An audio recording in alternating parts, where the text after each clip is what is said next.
Good morning students. आज मैं आप लोगों को क्लास 9 ज्योग्राफी का जो सेकेंड चैप्टर है वह भारत का भौतिक स्वरूप में हमने कल आप लोगों को भारत के भौतिक स्वरूप की संरचना और इसके अंतर्गत जो प्रमुख प्लेटें हैं धरातल के आंतरिक भाग में उसका विस्तृत विवरण दिया था और साथ ही साथ इस प्रमुख प्लेटों की जो डायनेमिक कंडीशन है, जैसा कि हमने बताया था कि जो भूमंडल है, जो पृथ्वी है, वह कई बड़े बड़े और कई छोटे प्लेटों से अर्थात 7 बड़ी या मुख्य प्लेटें और कुछ छोटी प्लेटों से आपके अर्थमंडल का अर्थ की संरचना हुई है। तो वो जो प्रमुख प्लेटें धरातल के आंतरिक भाग में पाई जाती हैं, उन प्लेटों की जो गतियां हैं उनके बारे में हमने कल बताया था। तो इस वीडियो में मैं आज आप लोगों को भारत की स्थलाकृतियों की संरचना के बारे में बताऊंगा। प्यारे बच्चों, भारत की स्थलाकृतियों की संरचना, construction of Indian land structure, plate Newton सिद्धांत।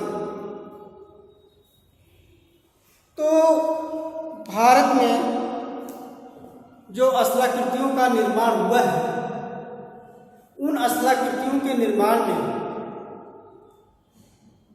प्रमुख रूप से प्लेट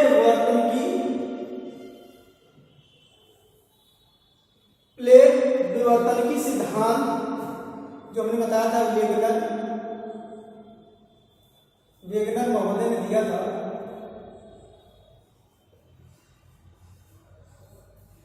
तो इस प्लेट विवर्तन के सिद्धांत के तहत भारत की स्थलाकृतियों का निर्माण हुआ है। मैं बता दूं, जो भारत कि हम लोग बार बार नाम ले रहे हैं, तो इसके अंतर्गत एक विशाल भूखंड था, उसका नाम था गोंडवाना लैंड। क्या था? गोंडवाना लैंड। इस गोंडवाना लैंड के अंतर्गत भारत, दक्षिण अफ्रीका, ऑस्ट्रेलिया, दक्षिण अमेरिका और अंटार्कटिका का भाग सम्मिलित है। तो कालांतर में प्लेट विवर्तन की सिद्धांत के तहत गोंडवाना लैंड और इससे एक बड़ी प्लेट यूरेशियन प्लेट से जाके टकराई और इसके टकराने से ये जो गोंडवाना लैंड के भूभाग थे कालांतर में, वह भारत से अलग हो गए। क्या यूं कहें कि गोंडवाना लैंड से अलग होकर अलग अलग भागों में विक्षेपित हो गए। उसमें भारत, अफ्रीका, ऑस्ट्रेलिया, अमेरिका और अंटार्कटिका अलग अलग महाद्वीपों में विस्थापित हो गए। तो जो प्लेट विवर्तन की सिद्धांत है, इस प्लेट विवर्तन की सिद्धांत के तहत गोंडवाना लैंड से अलग हुए जो भाग हैं, भारत, दक्षिण अफ्रीका, ऑस्ट्रेलिया, दक्षिण अमेरिका और अंटार्कटिका, ये सब भाग हैं। यह गोंडवाना लैंड किससे टकराई? यूरेशियन प्लेट से टकराई और यूरेशियन प्लेट से टकराने के बाद इन स्थलाकृतियों का निर्माण हुआ या इन महाद्वीपों और कंट्रियों का निर्माण हुआ।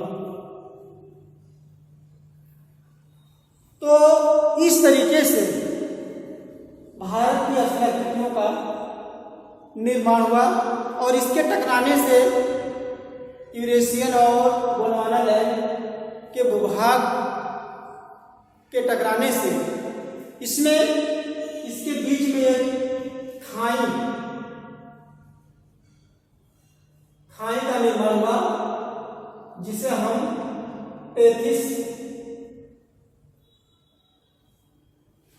टेथिस सागर के नाम से या टेथिस के नाम से जानते हैं।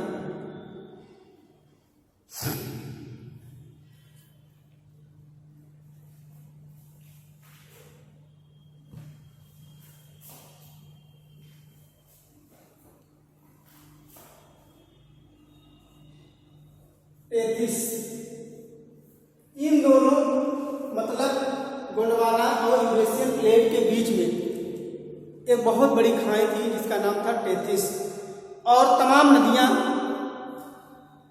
गोंडवाना लैंड और यूरेशियन प्लेट से होकर बहने वाली इन नदियों में आकर या इस टेथिस सागर में आकर गिरती थी। टेथिस सागर में गिरने से यह धीरे धीरे सकरा होता गया। टेथिस सकरा मतलब नैरो संकीर्ण होता गया और इस पर इन दोनों प्लेटों का दबाव होने लगा। कालांतर में कई वर्षों पश्चात यह टेथिस सागर सकरा हुआ और दो प्लेटें या दो बड़े विशाल भूखंड के दबाव की वजह से यहाँ पर वलित होने का बताया था। जब दो प्लेटें एक दूसरे के सामने दबाव डालती हैं तो इनके दबाव से जो बीच वाला पोर्शन होता है वो ऊपर उठ जाता है और इस उठे हुए भाग को भू अभिनत कहते हैं और इसी को वलित पर्वत की संज्ञा देते हैं इस उठे हुए भूभाग को। अर्थात दो चट्टानों दो प्लेटों के आपस में टकराने से वलित पर्वत का निर्माण हुआ जो हमने कल बताया था पिछली वीडियो में। हिमालय इसका सबसे अच्छा एग्जाम्पल है।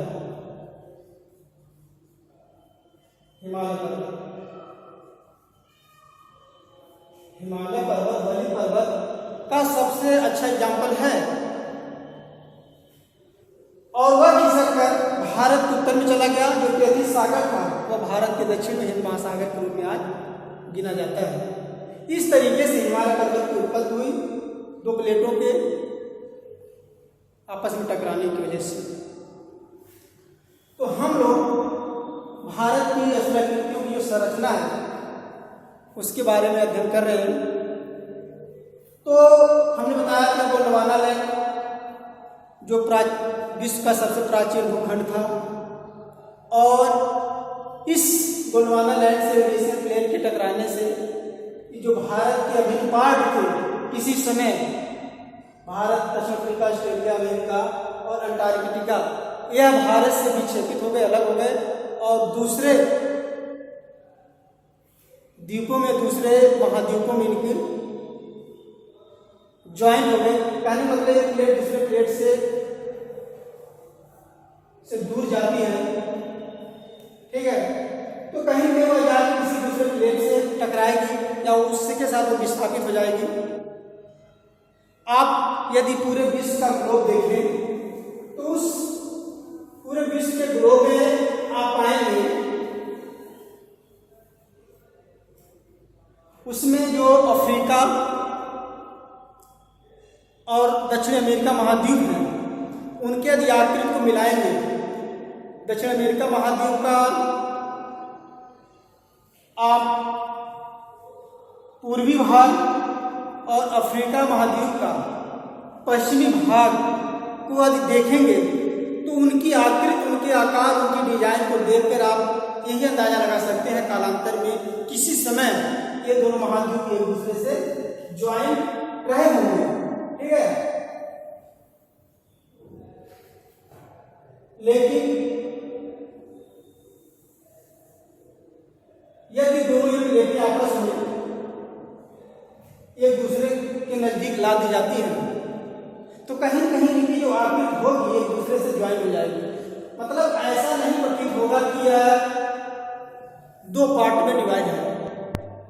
तो उनकी डिजाइन, उनके आकार को देखकर, मतलब दक्षिण अमेरिका का पूर्वी भाग और साउथ अफ्रीका का पश्चिमी भाग, यदि दोनों तटों को आपस में मिला दिया जाए तो ये दोनों महाद्वीपों का जो पूर्वी और पश्चिमी तट है आपस में इस तरह ज्वाइन हो जाएंगे, पता नहीं चलेगा ये दो भाग में डिवाइड है। तो इससे यही प्रतीत होता है कि कालांतर में दोनों महाद्वीप किसी समय एक रहे होंगे, जिसकी वजह से आज यह अलग अलग महाद्वीपों के रूप में जाने जाते हैं, अफ्रीका महाद्वीप और दक्षिण अमेरिका महाद्वीप। तो ये सब क्या है, ये सब होने का वजह, इस तरह से अलग अलग भूखंडों डिवाइड होने का मुख्य वजह क्या है, हमने बताया था जो प्लेट विवर्तन की सिद्धांत है, उस प्लेट विवर्तन के सिद्धांत के तहत जो प्लेटों की गतियां हैं, धरातल के आंतरिक भाग में जो प्लेटें गतियां करती हैं, उनकी 3 गतियां हैं, वह 3 तरह की गतियां करती हैं। उन गतियों की वजह से कुछ महाद्वीप एक दूसरे से अलग हो रहे हैं, कुछ बड़े विशाल भूखंड एक दूसरे से दूर जा रहे हैं, कुछ बड़े भूखंड प्लेट एक दूसरे के नजदीक आकर एक दूसरे के समानांतर डायनेमिक कंडीशन में या क्षैतिज अवस्था में गति कर रहे हैं। कभी कभी ऐसा आता है कि एक प्लेट दूसरे प्लेट के ऊपर या एक प्लेट दूसरे प्लेट के ऊपर नीचे धंस जाती है, तो उस तरीके से उसका जो पार्ट होता है उसमें विलीन हो जाता है, मिल जाता है। ठीक है, तो भारत की जो स्थलाकृतियां हैं, इसके अंतर्गत हम लोग जो भारत में निर्मित स्थलाकृतियां हैं उसके बारे में देखेंगे। तो भारत के कुछ प्रमुख भौगोलिक विवरण हैं। भारत के प्रमुख भौगोलिक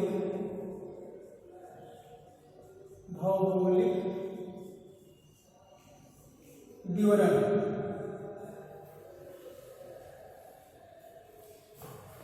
या विवरण, ठीक है। इसके अंतर्गत प्रमुख है जैसे हिमालय पर्वत एवं पर्वत श्रृंखला, हिमालय या पर्वत श्रृंखला, ठीक है। दूसरा है उत्तरी मैदानी क्षेत्र, उत्तरी मैदानी क्षेत्र। तीसरा है प्रायद्वीपीय पठार, प्रायद्वीपीय पठार। चौथा आप देखेंगे भारतीय मरुस्थल, भारतीय मरुस्थल, ठीक है। नेक्स्ट तटीय मैदान,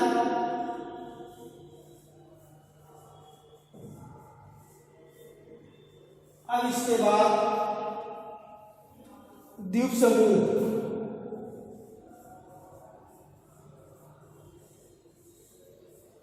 इस तरीके से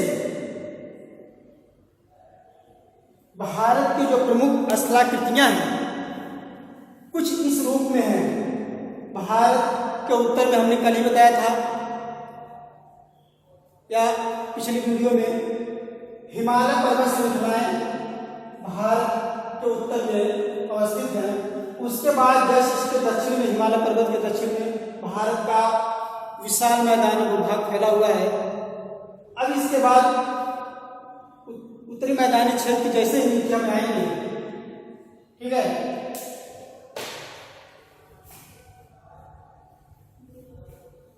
इसके मैदानी विशाल मैदानी क्षेत्र में जाएंगे प्रायद्वीपीय पठार पाएंगे जो त्रिभुज के आकार का पूरा फैला हुआ है। फिर जैसे इसी के दोनों जैसे इसके आप पश्चिम में जाएंगे, भारत के पश्चिम में भारतीय मरुस्थल भूभाग है, और उसके बाद भारत के दक्षिण में